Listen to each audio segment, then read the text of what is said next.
17 साल के एंडी और उसकी नेत्रहीन सौतेली बहन पाइपर अपने बीमार पिता फील को शॉवर में मृत अवस्था में पाते हैं। घर में पानी बह रहा होता है और पिता का शरीर फर्श पर पड़ा होता है, बिल्कुल निर्जीव।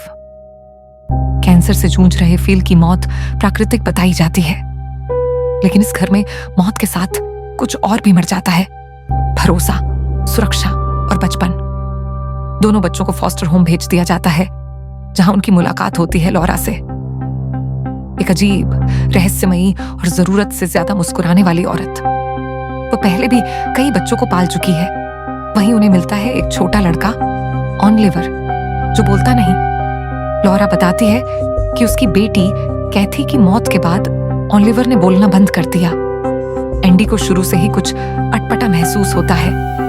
लॉरा का पाइपर के प्रति जरूरत से ज्यादा लगाव, ऑलिवर की बिल्कुल निर्जीव सी आंखें, घर के चारों ओर बना सफेद घेरा, जिसे पार करने से लॉरा सख्त मना करती है।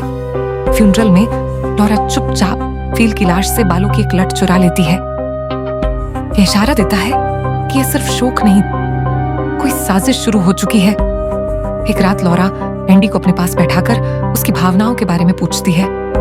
एंडी टूट जाता है और बताता है कि उसका पिता उसे मारता था, लेकिन पाइपर से बहुत प्यार करता था।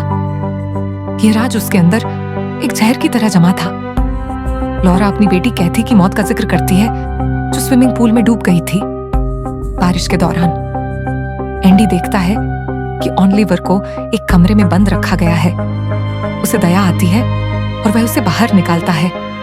क्योंकि ऑलिवर बोल नहीं सकता, एंडी उसे नोटपैड देता है। अचानक ऑलिवर चाकू खाने की कोशिश करता है, अपना मुंह फाड़ लेता है, खून से लथपथ हो जाता है। जब एंडी उसे सफेद घेरे के पार ले जाने की कोशिश करता है, ऑलिवर जमीन पर गिर जाता है और पहली बार उसके मुंह से शब्द निकलते हैं, हेल्प मी। लेकिन लॉरा लौट आती है। घर में एक पुरानी VHS कैसेट मिलती है। उसमें एक शैतानी पुनर्जीवन अनुष्ठान दिखाया गया है। लॉरा उसी विधि से ऑलिवर को फिर से शांत बना देती है। वह फील के बाल ऑलिवर को खिला देती है। नोटपैड पर ऑलिवर ने जो शब्द लिखा था, बर्ड। एंडी शॉवर में होता है और उसे अपने मृत पिता का भ्रम दिखाई देता है। पिता सिर्फ एक वाक्य कहता है, पाइपर बारिश में मरेगी। एंडी सदमे में फिसल जाता है और होश आता है अस्पताल में।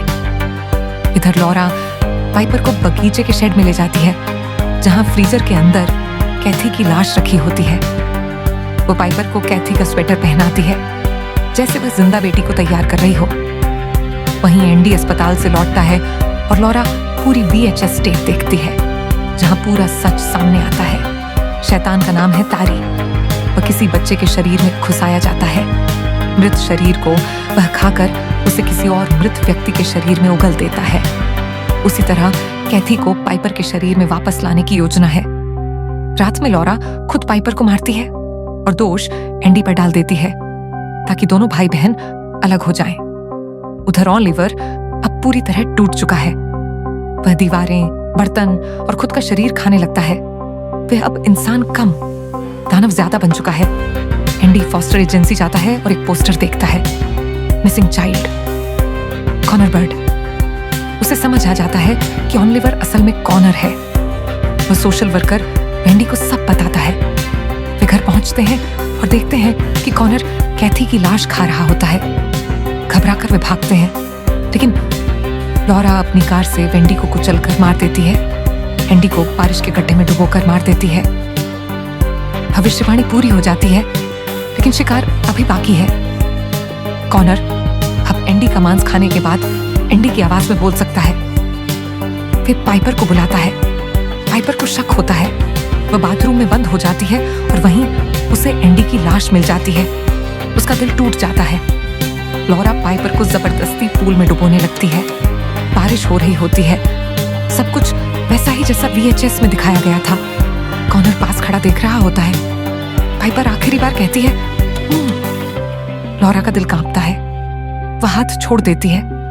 पाइपर भागकर सड़क पर निकल जाती है और एक कार उसे बचा लेती है। कॉनर भी पीछे दौड़ता है, लेकिन जैसे ही वह सफेद घेरे के बाहर आता है, वह जमीन पर गिर जाता है। तारी उसका शरीर छोड़ देता है। पुलिस पहुंचती है। पूल में कॉनर की पहचान हो जाती है लॉरा। कैथी की लाश को गोद में उठाए पागलों की तरह रो रही होती है। उसका सपना टूट चुका होता है। ये फिल्म सिर्फ भूत प्रेत की कहानी नहीं है, यह है एक माँ के अंधे पागलपन की कहानी, एक भाई की अनसुनी पीड़ा, एक बहन की मासूम जिजीविशा और एक ऐसे शैतान की कहानी जो वह मृत शरीर नहीं, टूटे हुए दिल खाता है। यह फिल्म सिखाती है कि मरे हुए को वापस लाने की कोशिश अक्सर जिंदा लोगों को मार देती है।